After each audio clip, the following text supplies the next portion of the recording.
Kenzie Bruce is the first ever patron to support me up front for an entire year, so a big thank you to Kenzie. This video goes out to you.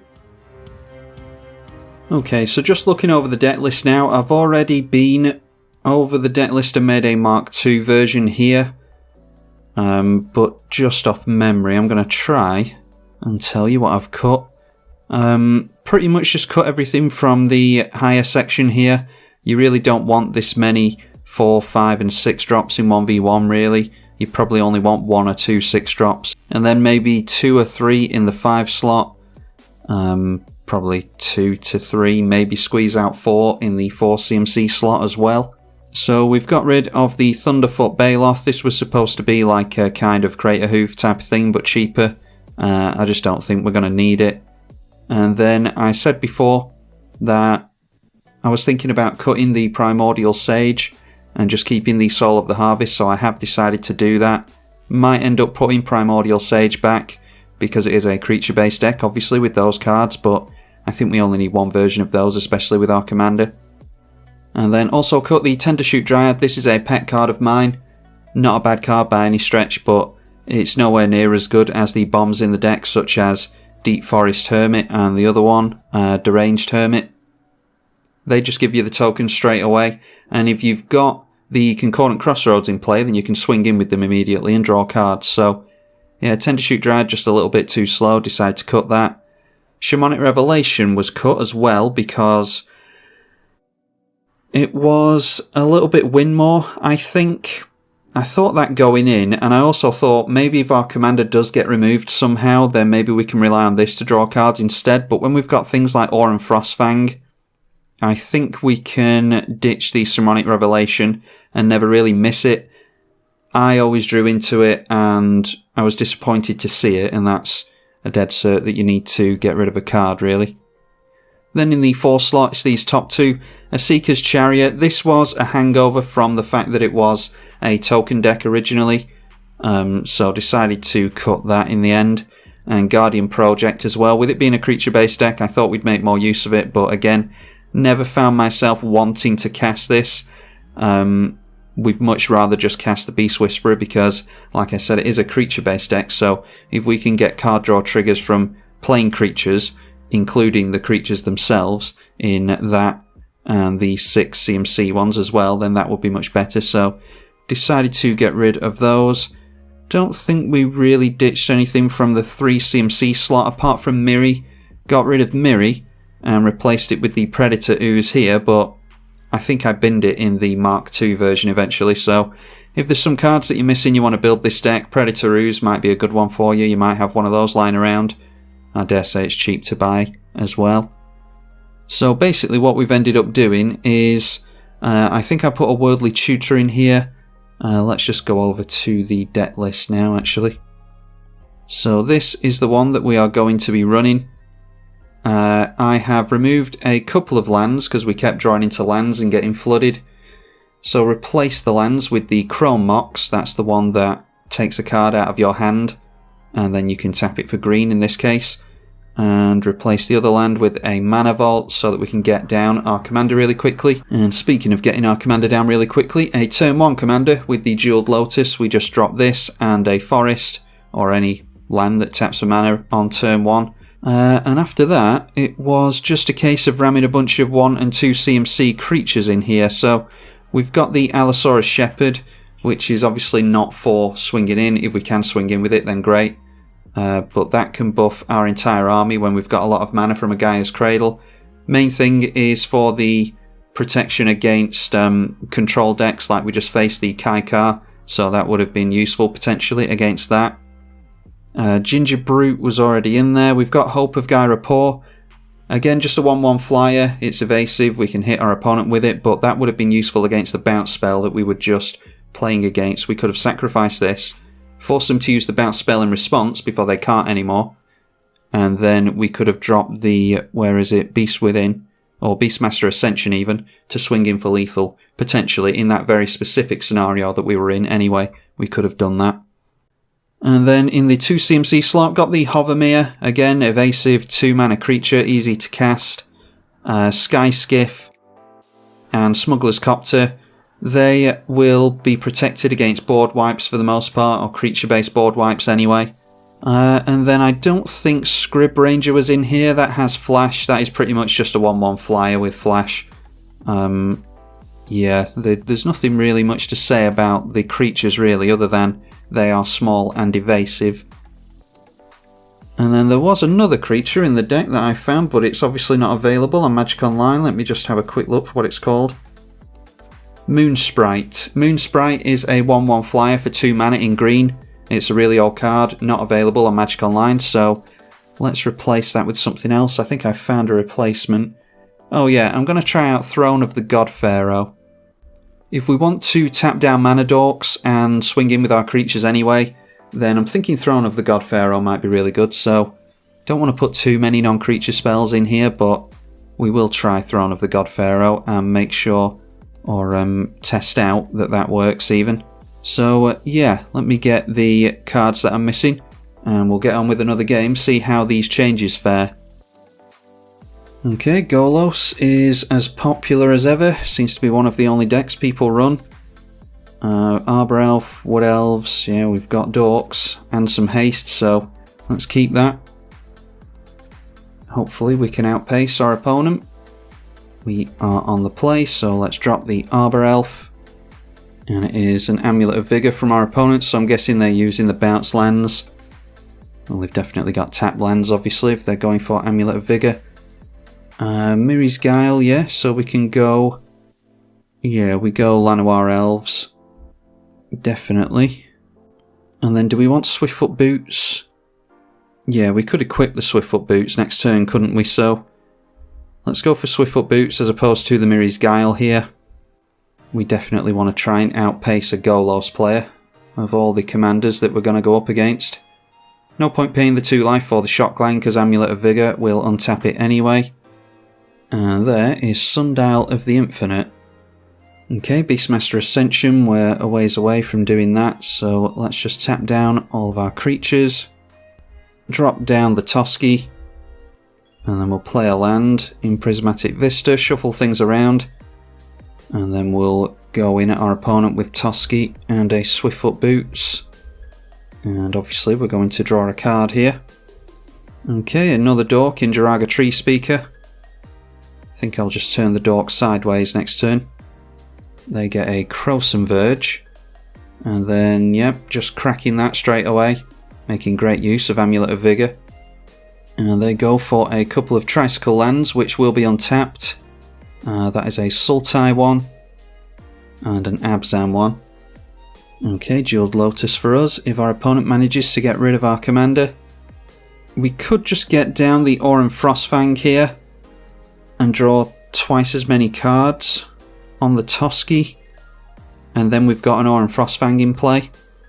Why don't we just see what we draw into by swinging in with all 3 creatures. Want to be hitting lands every turn preferably, so we hit with all 3 creatures, draw 3 cards.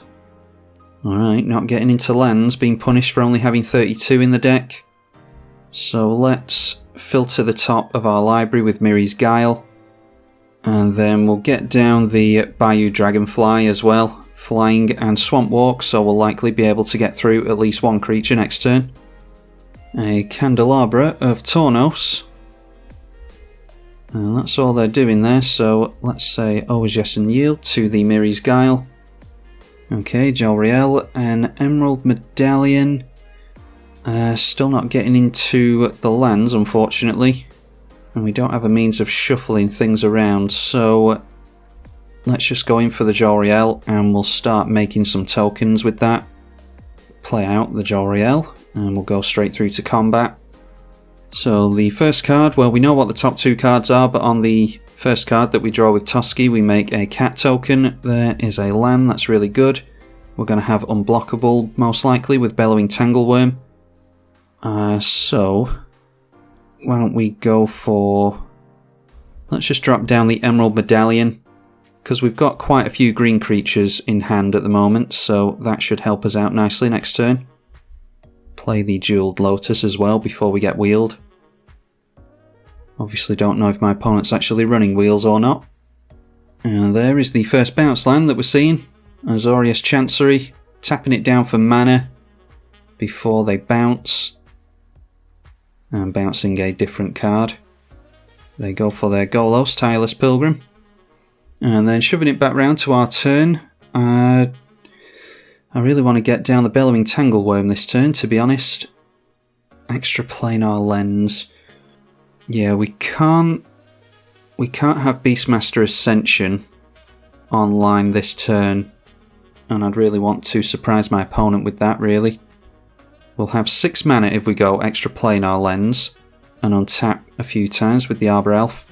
Yeah, I think that's okay. We'll draw into the land during combat. So if we go like that, Extraplanar Lens, get rid of a tapped land, and then we go, can we go Thought Vessel? I'm wondering if we even care about the Bellowing Tangleworm, to be honest. Maybe we just want Aurum Frostfang instead. Yeah, let's go Aurum Frostfang, because with the Bellowing Tangleworm, it will keep them from being able to block unless they've got a green or an artifact creature. Obviously Golos is an artifact creature. So let's go for the Frostfang here. That will make it more difficult for them to block with that. Yeah, and then we've made too much mana, so we might as well just get down the Thought Vessel. And then we will swing in with everything. And I don't know if they're going to block here or not. They are not, so we might be able to just go Beastmaster Ascension next turn. We draw twice as many cards because Aurum Frostfang and Toski trigger. Alright, so getting into some good stuff. I think we might have to wasteland them, unfortunately. Let's go Sol Ring into Arcane Signet. Doing some nice ramping this turn. Then we can Wild Growth on one of the forests, and then get rid of that bounce land just to try and slow them down considerably. Noteworthy that they've gotten rid of a Lotus Veil at some point. Not sure when that happened. Alright, and yeah, beating out a Golos deck on the destruction of their bounce land. Don't like the idea of them getting a load of lands that tap for multiple pieces of mana with a Candelabra of Tornos. Yeah, if they didn't have an answer for that, we were drawing into... Yeah, won't show me again. But it's likely that we would have gone for the Beastmaster Ascension next turn. Swing in with 7 creatures. We've got 3, 6, 7 and 8 creatures. So they would have all gotten +5/+5. And we were probably going wide on them anyway. I'm assuming they didn't have a board wipe. Maybe they could have top decked into one. Maybe should have played that through. Well, it's Golos Tireless Pilgrim again. Yeah, we've got a Dork there to play. Yeah, we're not ramping into our commander is the problem. And we know that we're going to see a turn 2 Golos or something crazy like that as usual. So, yeah, let's mulligan that. Okay, Chrome Mox will help us there. Arbor Elf. Probably get rid of Sakura Tribe Elder just because the Hovamir is an evasive creature. Okay, well, we're seeing a tap land on turn 1 at least, as opposed to a Mana Vault. We'll go for the Verdant Catacombs here. And let's go Chrome Mox. Much as I hate to do it, we'll go for Miri's Guile. And then we can play the Jiraga Tree Speaker and Arbor Elf. And then it is a bounce land. Bouncing their tap land. A land is pretty good there, I think, because we can go for Toski here, I think. So we'll level up the Tree Speaker, untap a land with the Arbor Elf, and then it's our commander. Okay, at Nykthos, Shrine to Nyx. Do they have any removal, I wonder? Well, we'll soon find out. Let's swing in with the Arbor Elf as well as Toski. And they don't seem to have swords or paths, so we will draw a couple of cards.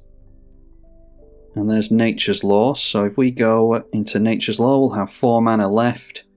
Then 5 when we drop the Nykthos, so yeah, I think that's fine. Just need to hope that we don't see a board wipe now. Deranged Hermit will allow us to draw a lot of cards next turn. The new tapped Snowland from our opponent, and that is going to generate green mana.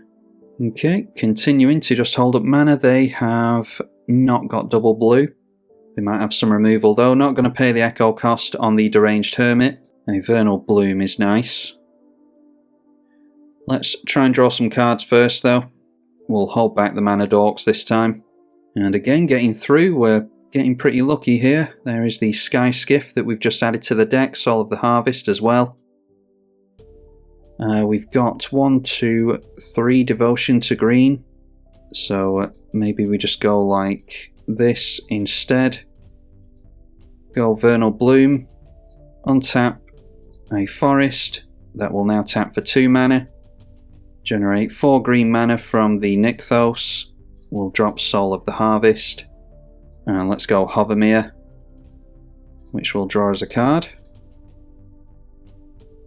Okay, Sakura Tribe Elder's good as well, that can ramp us a little bit, gets us into Bayou Dragonfly. So it's looking as though we might be able to win next turn. I haven't totted it all up, I don't think we have enough damage actually. Yep, there's the Mana Vault that Golos players always seem to have. Turn 5 Mana Vault isn't too bad though. They do have a couple of forests in play now, which tap for double mana thanks to the Vernal Bloom. And Primeval Titan. They grab themselves the World Tree and a Gaia's Cradle. So we need to win quickly. Gonna leave the Sakura Tribe Elder in play just so that we can draw even more cards with it. A Steel Leaf Champion. That can certainly be blocked by the Primeval Titan. No means of haste, so let's just go straight through to combat here. They can trade the Primetime for Soul of the Harvest if they want to. We'll leave the Mana Dorks back. They're just chump blocking our Toski. But we still draw all the cards. Okay, a Bear Umbra, Aurum Frostfang. No removal for the Gaia's Cradle or the World Tree, unfortunately. I think we definitely enchant a Forest with the Wild Growth. We can drop a Forest. We've got haste on the creatures. We tap that down, that generates 3 mana, so let's go Thought Vessel. We'll put the Bear Umbra on our Soul of the Harvest, just so that we can continue to draw a bunch of cards. Means it's more difficult for them to trade with the Primetime as well. Then let's untap the Wild Growth land with Arbor Elf, tap it down again, go Rex Sage. We'll get rid of that Mana Vault, just so that they've got less mana to play with. That will also draw us a card with Soul of the Harvest. Okay, Champion of Lamholt, that will be good to drop with a bunch of creatures next turn. We could just go Champion of Lamholt, Deep Forest Hermit and swing in. Even if they wipe the board, we could probably get them with that, so let's make them worry about an Aurum Frostfang, I think. In fact, we can generate mana, 11 mana with the Devotion. So we'll go Aurum Frostfang, Sky Skiff. Sky Skiff dodges board wipes as well, which is really good. Throw down the Bayou Dragonfly. This will draw us another card. It is a land. Llanowar Elves. A Scoot Swarm. Yeah, we'll leave the Scoot Swarm because we've got Misty Rainforest, so we've got pretty good Wrath protection here. We'll throw down the Steel Leaf Champion. There's a Ledge Walker. Throw that down as well. Utopia Sprawl we will put on a Forest. And it can generate green mana for us. And that is us done, I think. So let's see if our opponent can wriggle out of this one. They throw down Field of the Dead. Emoti, Celebrant of Bounty, Cascades, and they reveal some cards. They've got Maze of Ith, Ketria Triome, Scavenging Ooze. And they play the Scavenging Ooze, not worried about that. Looks like we're going wide on them next turn, even if we don't go for Champion of Lamholt and Deep Forest Hermit. Generating more mana with the Gaia's Cradle though. And swinging in at us with the Primeval Titan. They go for Mystifying Maze and Vault of the Archangel with the Primeval Titan. That won't do anything for them because I think they go down next turn. Let's just block like that and get rid of that Primeval Titan just in case. And now tapping down Gaia's Cradle for 5 mana. And that is Athreos Shroud Veiled. And they cascade thanks to the Emoti. Revealing a Garruk Primal Hunter, so starting to go off here. Although I don't think the Athreos will be animated, will it? So they can draw 3 cards with the Garruk if they want to. Not the biggest amount of card draw, thanks to us getting rid of the Primeval Titan, just making a beast instead. So I'm not sure if we would have lethal on them there. I actually don't think we would. They make the Scavenging Ooze bigger and gain some life. So I think we'll have to go for our little combination of cards here regardless. A coin counter will go onto the Emoti. Let's sacrifice a Kura Tribe Elder so that we've got more mana to play with. We'll play around the fact that they might have some free counter magic in hand. We'll go Allosaurus Shepherd, and that means that they have to leave us alone this turn. We'll go Champion of Lamholt first, and that draws us into our own Gaia's Cradle. Go for the Deep Forest Hermit. I'm not going to mess around with Scoot Swarms and all that because it'll just take too long and there's no need. So that triggers Soul of the Harvest. Champion of Lamholt triggers on even tokens entering. So it's going to get a bunch of plus counters on it, which makes all of our stuff unblockable here. So we could keep going. We could go Scoot Swarm and play the Misty Rainforest, although we've already played a land, haven't we? Yeah, just go Scoot Swarm, make a bunch of tokens over the course of the game. I'd probably keep that in hand anyway, just so that we're not completely playing into a board wipe. Would have dumped the Concordant Crossroads in play with the floating mana there, turned sideways, and we probably got them anyway. Untap all of our lands with Bear Umbra, and draw a heap more cards. See what we were drawing into. Yeah, I mean, it was just more dorks, more mana. I mean, that's pretty much all that's in this deck. That ran exactly how we want it to run, so seems as though the changes we made might have been decent there. I think we just managed to outpace the Golos player. If they'd had a Toxic Deluge or something like that to get rid of our dorks, then that probably would have slowed us down way too much. And they could have started going off here, but managed to outpace them, thankfully. So hopefully you all enjoyed this Toski list. Be sure to leave it a thumbs up and subscribe if you did, and I will see you all in the next one, I hope. I'm tribalkai on the EDH channel. Thank you for watching.